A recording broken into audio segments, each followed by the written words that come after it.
pag-uusapan po natin ang ating carrier verse, which is 2 Timothy chapter 1 verse 7. It says, "For God did not give us a spirit of timidity or cowardice or fear, but He has given us a spirit of power and of love and of sound judgment and personal discipline." Which means abilities that result in a calm and well-balanced and well-balanced mind and self-control. I-define po natin ang discipline so that we are all on the same page. So it comes from the Greek words, Greek word from the verse ng 2 Timothy chapter 1 verse 7, sophronismos, which means self-control. Anong usage niya? Self-control, self-discipline, and prudence.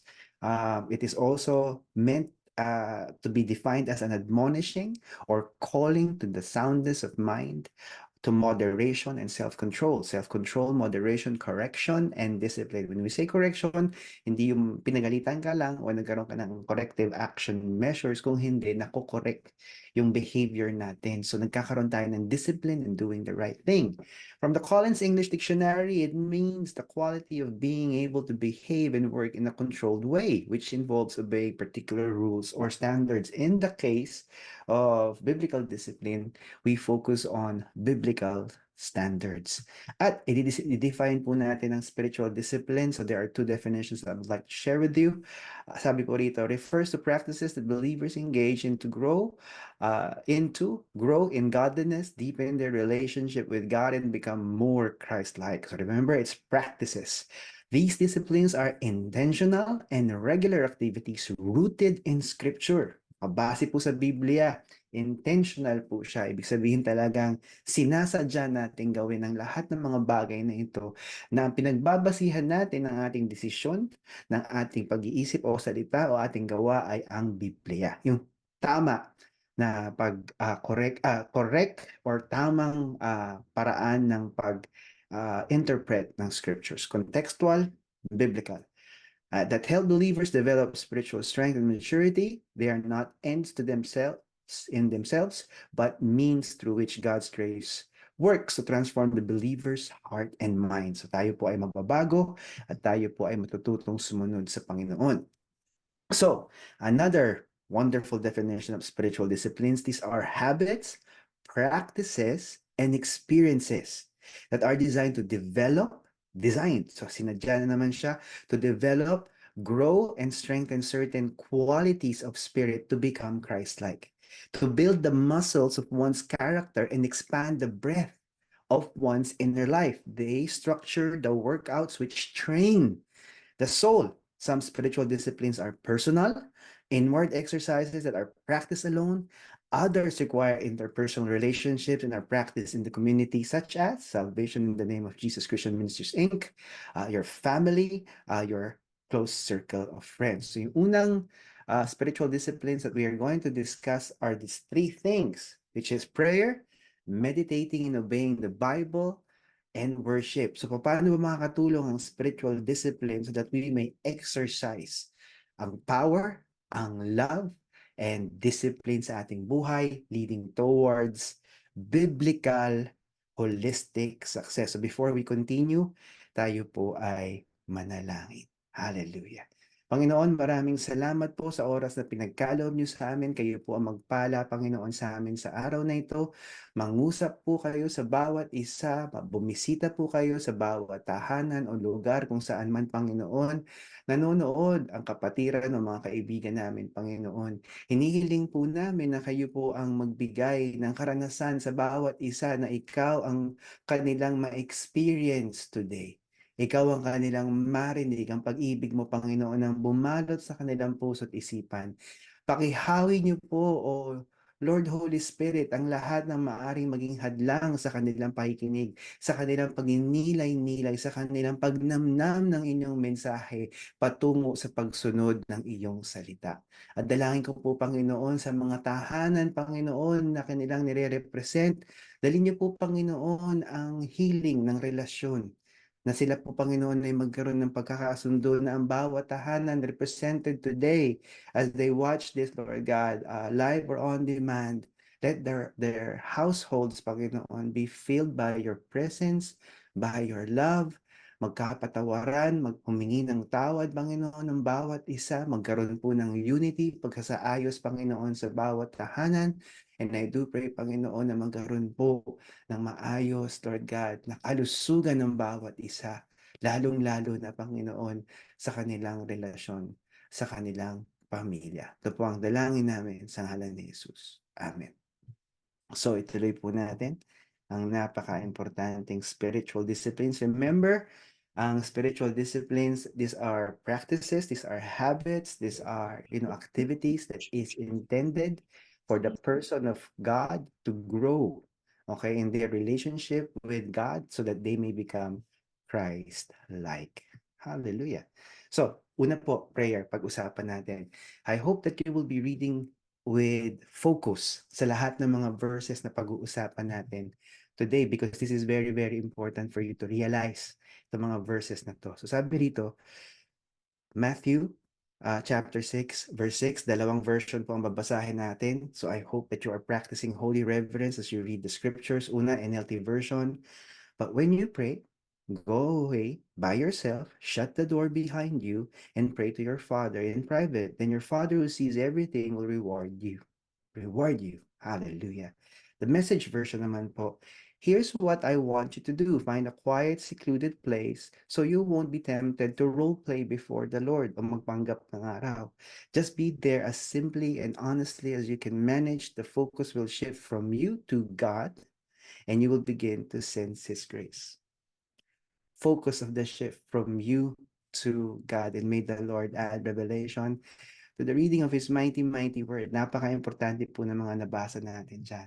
It's really powerful. So sabi po ng Panginoon, ang spiritual discipline ng prayer ay very important. Kaya sinabi dyan, when you pray, hindi if you pray. Ano nga ba nagagawa ng panalangin sa buhay ng isang tao? Marami 'tong nagagawa kung tayo ay magiging seryoso at gagawin natin parte ng disciplined lifestyle natin ito. For instance, kapag tayo po ay patuloy sa ating, panalangin, lumalalim yung relasyon natin sa Panginoon at dahil siya ay madalas nating kausap sa panalangin, nababasbasan tayo ng kanyang karunungan. Nababasbasan tayo ng kanyang pagka-Diyos.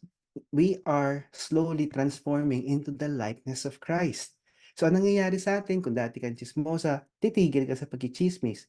Kung dati kang, mainitin ng ulo, magiging kalmado ka. Dahil sa kakapanalangin mo, naialay mo ang buong pagkatao mo sa Panginoon at hahawiin ng Diyos kung ano man yung mga kasalanang nagagawa natin, lalo na yung mga aksyon o salita o mga desisyon na maaring maka-harm sa pamilya natin, sa ating relationships. Remember, ano ba ang gusto ng demonyo? Masira ang tahanan.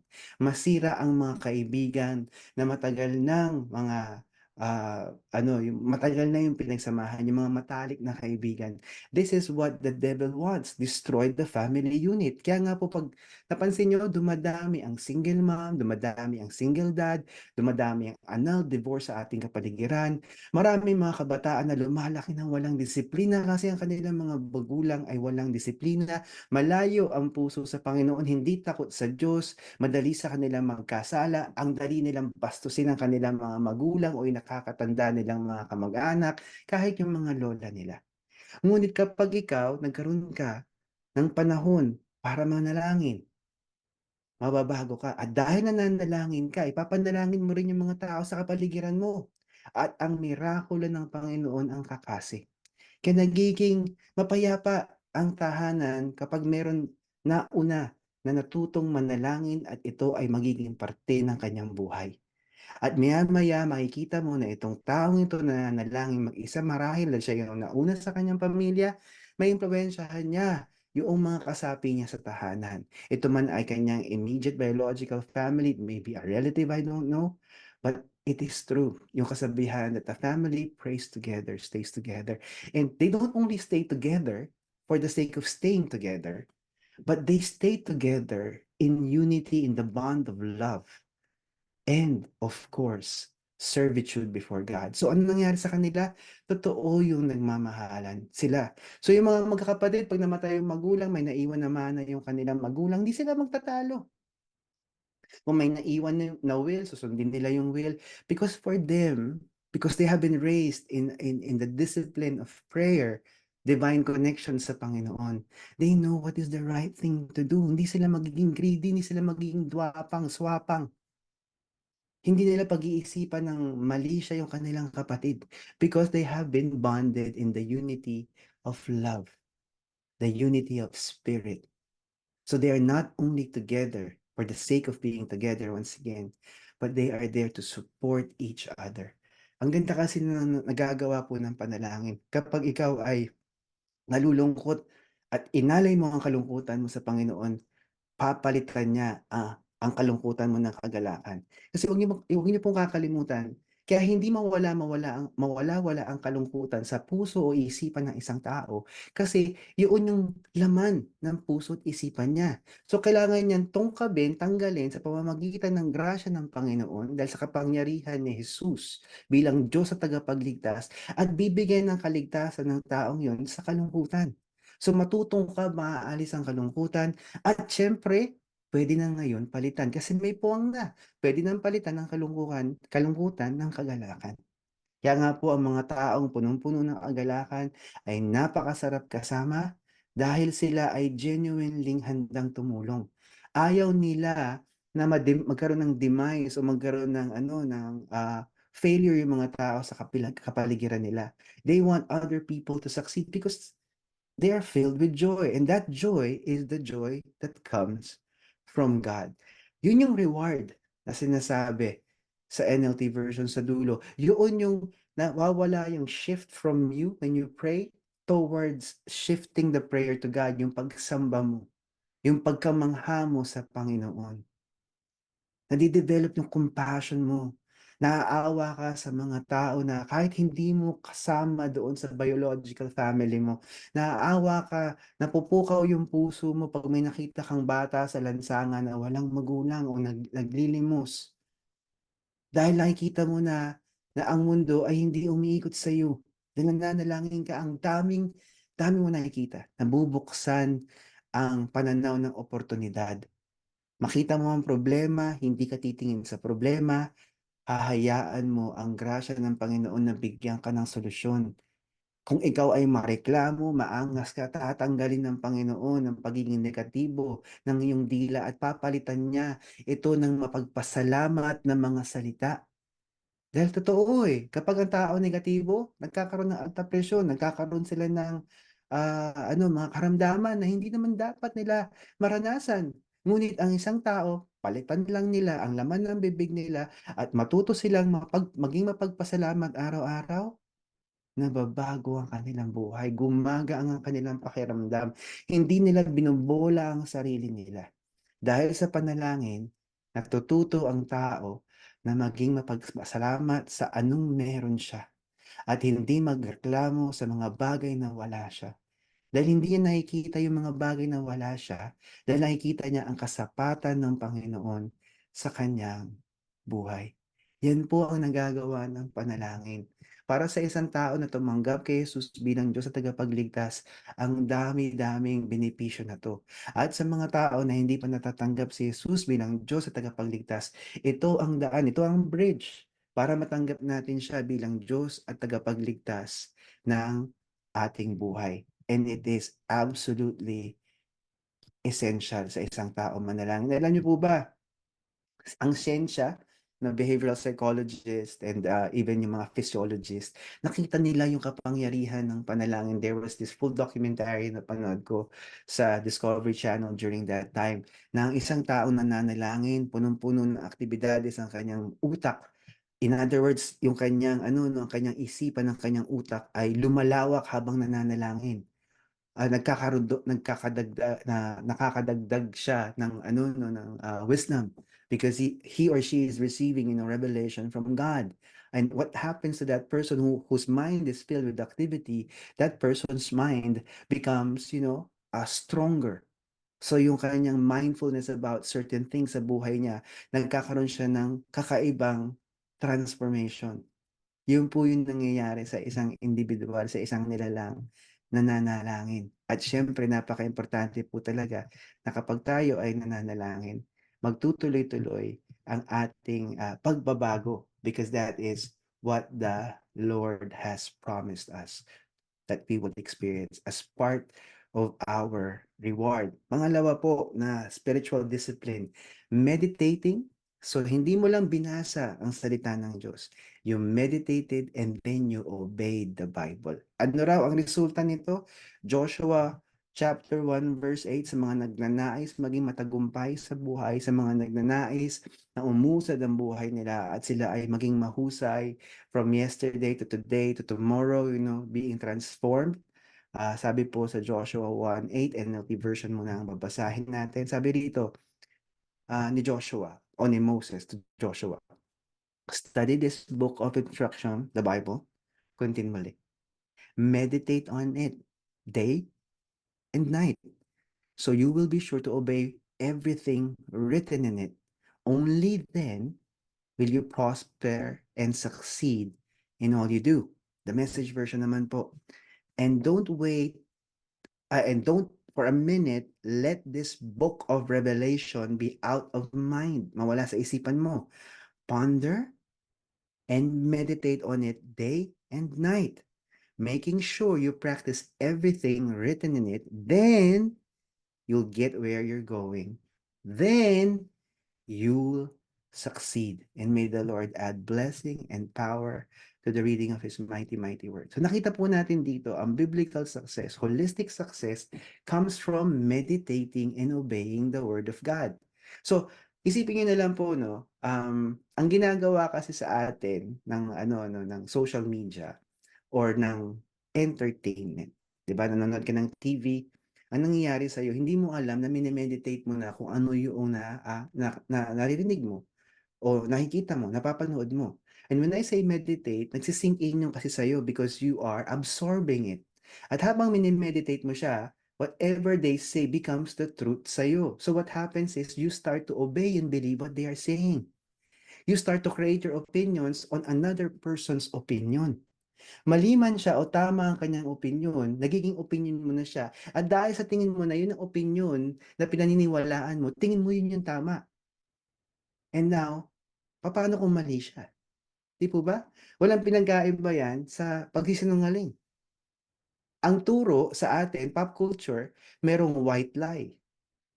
Diba? May green lie daw, may ganun daw. Iba't ibang klaseng pagsisinungaling. A lie is a lie. It is not good for the person to lie. Because a lie destroys trust. Ang kasinungalingan can come in any form. And there is no level, category, breadth, or depth sa kasinungalingan. A lie is a lie. And when you start to lie, you become a person who is sinful. So, makikita mo, mapapansin mo, madidiskaril ngayon ang buhay mo. Dahil nagsimula ka sa pagiging sinungaling. And who is the father of lies? It is the devil. So if you begin to lie, then you are obeying the works of the devil because yun ang kanyang pinoproponent. Yun ang isinimulan niya. Siya yung ama ng kasinungalingan. As God is the father of the truth and who will lead us to all truths. So wag nating kakalimutan, ang sinasabi ng Panginoon dito, walang mawawala sa'yo pag nagbasa ka ng Biblia. Pinagnilay-nilayan mo at sinunod mo siya. Ang Biblia lang ang nagbibigay ng garantisadong tagumpay kapag sinunod mo siya.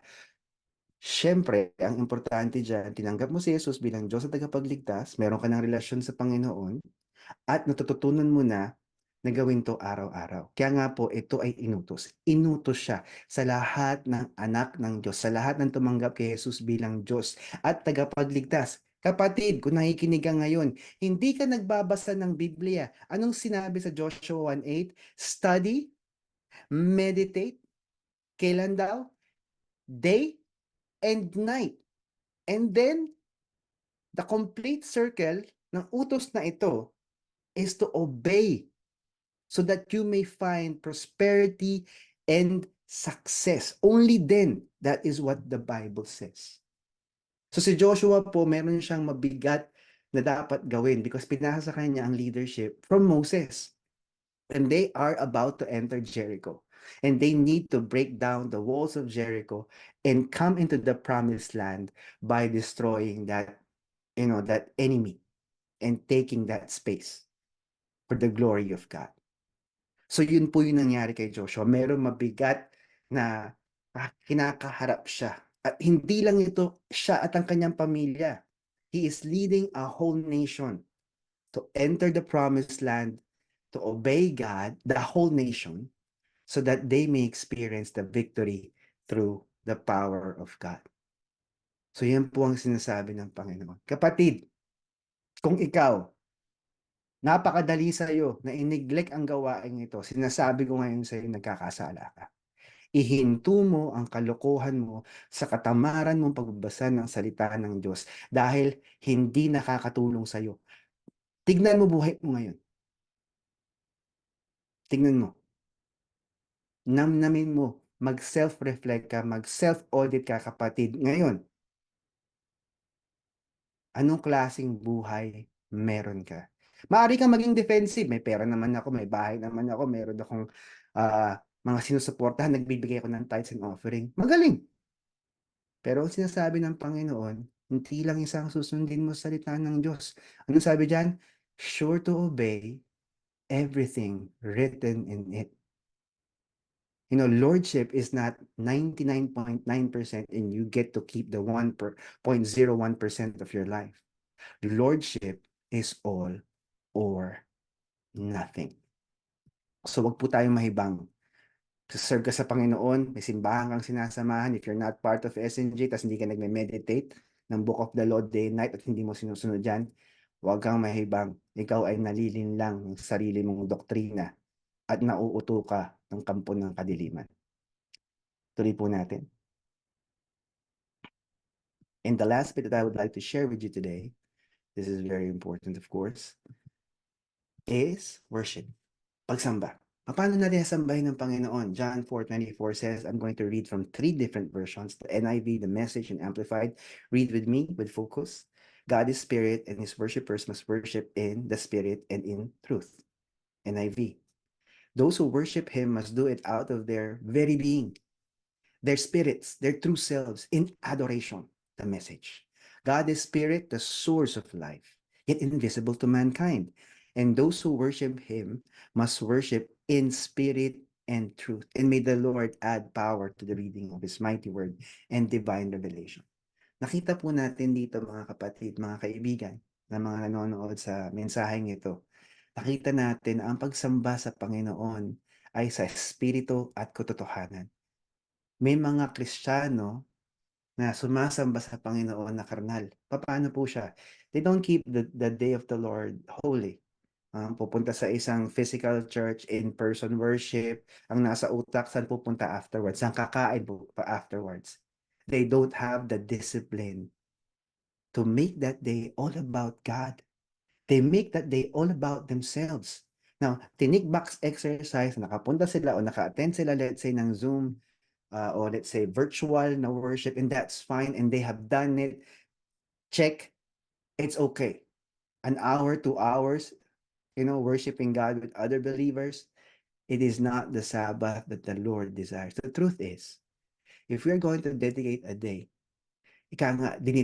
we are detoxifying that day from carnality, from the sinful nature, because we just want to focus on God. Hindi sinasabi rito na magpapakatamad-tamad ka that you will lie in bed. No. This is the perfect time to go deeper in your relationship, to worship God, not only with singing, not only with dancing, not only with clapping and together with other people of fellowship. But worship is more than that. It is listening to God. It is engaging with God. Makikita mo yung sarili mo na andun ka sa presensya ng Panginoon. Either you are alone or let's say you are with family. So anong ginagawa ng mga pamilya na magkakasama? I would digress a bit. So anong ginagawa nila? Yung mga Kristiyano sa pamilya nila, ginagather nila, they will pray together. They will start to be thankful. They will have, opportunities na, saan ka nagpapasalamat sa Panginoon ngayon? They will have those activities. Saan ka ba nahihirapan ngayon? And they will have, God being the centerpiece of healing, of deliverance na nangyayari tuloy ngayon. It's all about God. They talk about God and the solutions that God can give them that man cannot, that carnality won't solve, that the world will not be able to heal them from. So, nangyayari ngayon, the centerpiece, it's all about God. Hindi lamang ito yung pag-share ng gospel sa mga taong hindi pa nakakaranas, kung hindi, you are spending that 24 hours of worship by doing the will of God. And if possible, I know it is, let that 24 hours of your day be the holiest, be the righteous day that you can experience. Walang pagkakamali, walang kasalanan, walang katamaran, walang away sa bahay, araw ng pagpapatawad, araw ng appreciation, because those are the commands of God, and part of worship is obeying the word of God and making it happen sa loob ng tahanan mo, first and foremost. You know, if you're going to do something good, do it, you know, to the family of believers, your family. And if and if your biological family is the first thing that God tells you to bless, then bless them. Bless them, not with food nor drinks, not with vacations, but bless them with salvation. Bless them with the presence of God in their lives. Bless them that they may be healed at maintindihan nila ano ba yung pag-asang meron ka. And it's all about God. And these are the spiritual disciplines that I would like to share with you today. And for the next 3 Sundays more, we're going to talk about 9 other spiritual disciplines na mag-guarantee ng tagumpay mo, mag-guarantee ng kapayapaan mo sa buhay mo, at mag-guarantee na ikaw ay mabubuhay na punong-puno ka ng pag-asa at mag-iiwan ka ng magandang alaala sa mundong ito. So tayo po ay manalangin. Kung hindi mo pa natatanggap si Jesus bilang Diyos at tagapagligtas, inaanyayahan kita sa oras na ito. This is the opportune time for you to receive Jesus as Lord and Savior. Hallelujah. Walang mawawala sa iyo if you receive Him as Lord and Savior. You will experience Him in a very personal way today, if you desire it. Hallelujah. Ang una mong gagawin, hihingi mo ng tawad ng lahat ng kasalanan meron ka. Hallelujah. Hihingi mo ng tawad. The Bible is very clear that He is faithful and just to forgive us and cleanse us of all unrighteousness. Yun yung pangako. Pangalawa, you praise and thank Jesus dahil siya ang ating Diyos at tagapagligtas. He is the reason for our salvation. The power of the cross gives us access to salvation. And step number 3, manalangin ka, verbalize this. Hallelujah. Ulitin mo itong panalangin. Jesus, manahan ka po sa aking puso. Maghari ka po, Panginoon, sa aking buhay. Nais ko po na magpasakop sa iyo. Ikaw bilang aking Diyos at tagapagligtas. Nais ko po na maranasan ang tagumpay na mula sa iyo. Amen. Now, kung ikaw ay nanalangin mula sa puso, magkakaroon ka ng pagbabago. Yan ang tanda na totoo ang pagtanggap mo kay Jesus bilang Diyos at tagapagligtas. Magbabago ang pag-iisip mo, ang salita mo, magbabago. At syempre, maghahanap ka ng simbahan. At nandito ang SMJ to take you in kung alam mong dito kang tinawag. O di kaya, naghahanap ka to explore possibilities and grow in your relationship with God. Mga kapatid, kung nakalimutan mo na yung tamang panalangin, nakalimutan mo na ang tamang pagbasa, pagsunod sa salita ng Diyos, kung nakalimutan mo na ang tamang pagsamba, lumapit ka sa Panginoon ngayon. Ihingi mo ng tawad ang pagkakamali na yan. Itigil mo ang kasalanan dahil hindi ka inosente pagdating sa mga kasalanan ito. Alam mo na ikaw ay hindi naggugol ng panahon para lumalim at luwawak ang relasyon mo sa Panginoon. Mamahal mo siya para masunod mo ang kanyang mga kautusan. At lahat ng mga kautusan niya ay madaling sundin kung mahal mo siya. At ito ay magbibigay sa iyo ng mas magandang buhay.